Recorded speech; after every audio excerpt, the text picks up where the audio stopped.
Hi, welcome to this video.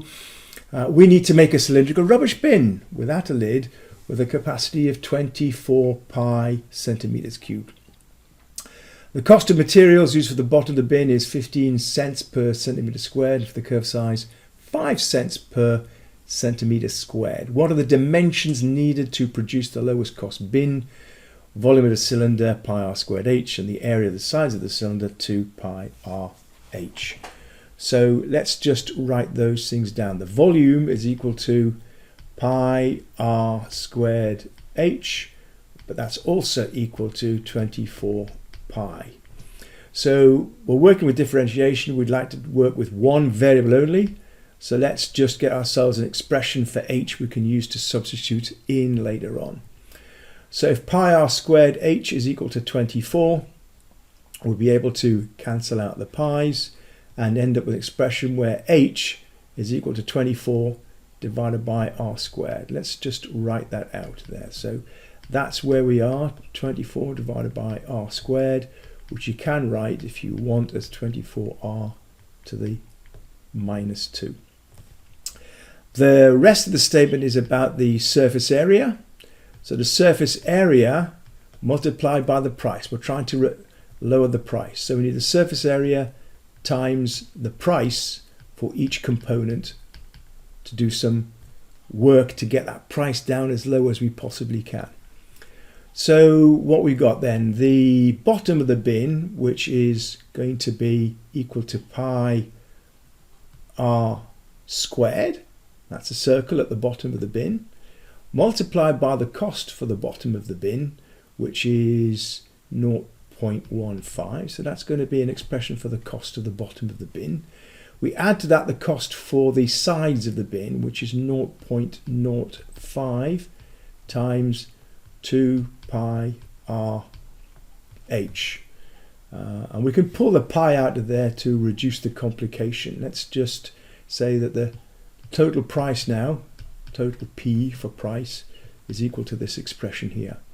And we can factor out the pi and be left with 0.15 r squared plus 0.05 times 2r h. And for this h here, we're going to substitute in our expression from up here. This expression up here can be substituted in to that expression down at the bottom. So let's just move this up a little bit. So what we've got is that the total price, I'll just keep putting that, total price is equal to pi on the outside of that. We'll leave that for a second. We've now got 0.15 r squared plus 0.05 times 2 times r times the expression up here, 24r to the minus 2, which we can tidy up a little bit, right? There's a little multiply in there, okay? So we are now able to write down the total price is equal to, again, 0.15 r squared plus what we got here. We got 2 times 24 is 48. So 48 times that divided by 20, 48 divided by 20 is going to give you 2.4. So that's 2.4. And then r times r to the minus 2 is r to the minus 1. So there's our expression now for the total price. And we're going to try and reduce that as much as we can. So now we're going to write that the rate at which the total price is changing with respect to r is going to be the differential of 0.15 r squared plus 2.4 r to the minus 1 as we change r. So we do the differentiation here. 2 times 0.1.5 is 0.3 r. We bring that power down by 1. Now this plus sign, I'm actually going to rub it out because we're going to get a negative in here. The negative comes from the minus 1 times that, which is minus 2.4. Drop the power of r down, r to the minus 2. So that's what our differential looks like. Now what we can do is try to get this as low as possible. that slope as low as possible, in other words, at 0. So 0 is equal to 0.3 times r minus 2.4 r to the minus 2. And I'm just going to move my board up a little bit. Oh, there we go. So 0 is equal to, smell of the rain outside, 0.3 r minus 2.4 over r squared, which is what this bit here means. So the first thing I'm going to do is get myself a common denominator before I do anything else. So 0 is equal to, and the common denominator here is going to be r squared. So if we put r squared on the bottom, we multiply the top by r squared.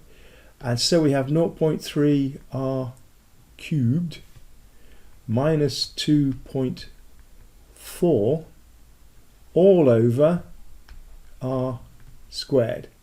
And then we get this magic that the denominator here is going to disappear because r squared times 0 is still equal to 0. So we end up with this statement that 0.3 r cubed minus 2.4, okay, is equal to 0. So we're just going to jiggle this round a little bit so we can have the statement now that 0.3 r cubed is equal to what? 2.4. Okay. You can check that briefly for yourself if you wish. So what we're going to do now is multiply this out a bit, and we end up with a statement that r cubed is equal to 2.4 divided by 0.3. Right, so r cubed is going to be equal to 8. Therefore, r is going to be equal to 2, because 2 is the cube root of 8. So there we go. We now find that the radius of our bin is going to be 2 centimeters. Now you might begin to see that the people who wrote the question didn't really think that hard about the size of the bin. So it's going to be 2 centimeters radius. We can then go back up to our expression for the height, which is up here somewhere.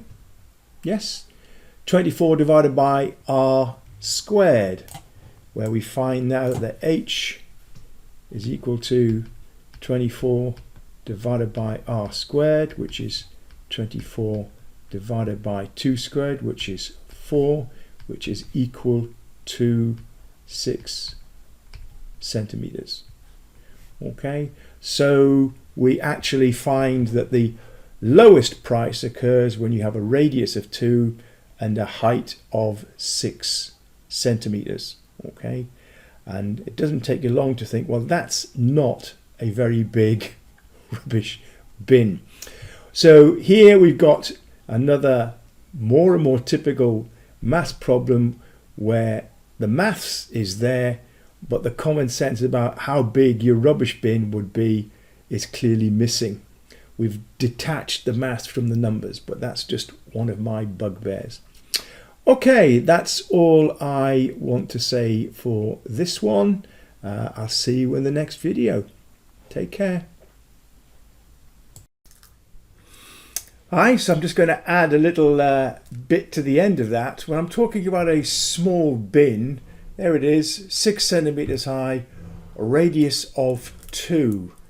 Not quite the same size as the Brabantia bin you can see there on the screen. So once again, just to stress, there's a disconnect between the questions and real life.